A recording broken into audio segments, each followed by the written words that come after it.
What's up, everybody? I know you all have been clamoring for this. I think it's time to do the Super Death Juice update. Here we go. Okay, first of all, I made some predictions in the last video, and if you haven't watched that, it's right up here. You should probably go back and watch that first. Let me give you just a quick recap. Over the summer, a customer of mine who had bought a bunch of nitrogen, stabilized it, was out doing applications, had a lot of problems with burned lawns, and there was one particular mix that his techs deemed the murder juice. They took that out, they stored it aside. I volunteered my lawn to be a test dummy for that particular product. Come up, we'll run it at an even heavier rate, see what it does, and then add in some of the stabilized nitrogen that they had on hand and see if it really caused problems. Well, I had some predictions about that. Let me show you what it looks like.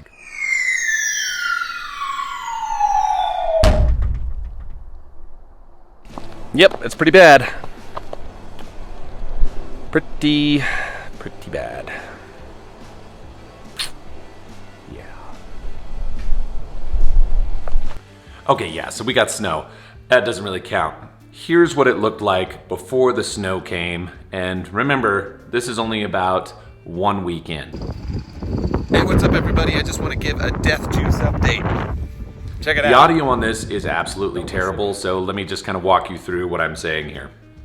There is some tip burn, there is some damage to some of the areas where we went extra heavy. However, most of what you're seeing is the grass going dormant and the grass being extremely dry because no irrigation went out on this after the application and almost 10 days before that either, so it was very, very dry.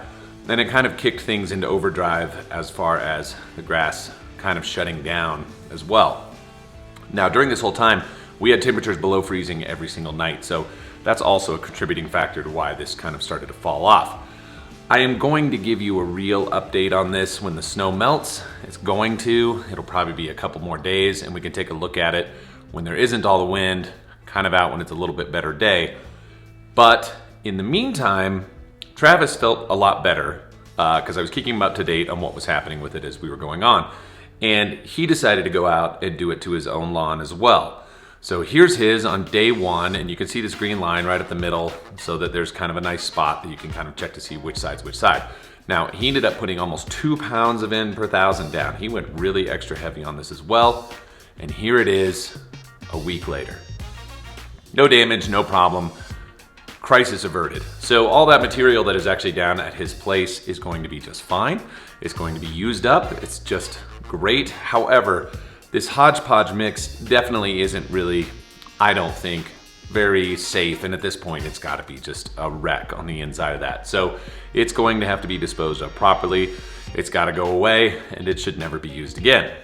Now, again, that didn't really cause the damage up here that you would have thought, given everything else that had happened. So I don't really have a whole lot of concern for it, but it's aged out at this point. Any herbicide that was in there, any insecticide, anything else, it's toast. There's just no reason to keep that around. So that's where we are with the whole thing.